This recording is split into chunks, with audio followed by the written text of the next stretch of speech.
মুর্শিদাবাদের ঘটনা নিয়ে বক্তব্য রাখলেন অনুব্রত মণ্ডল। ওয়াকফ বিলের প্রতিবাদে হবে শান্তিপূর্ণভাবে।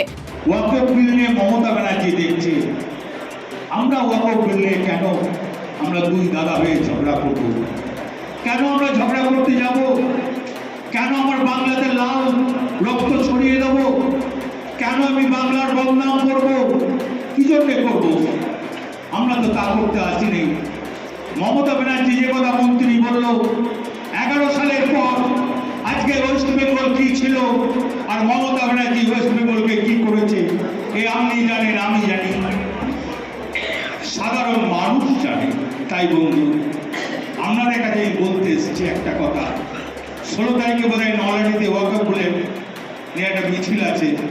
আমি পিন্টুকে বলবো, রাজুকে বলবো, পঞ্চায়েত সমিতির সভাধিপতিকে বলবো এবং আমি তোতা রয়েছে সবাইকে আমি বলবো সেই মিছিলে সামিল হবে, সুস্থভাবে মিছিল করবেন। নলহাটিবাসীকে বলবো সুন্দরভাবে করবেন, কোনো হানাহানি যেন না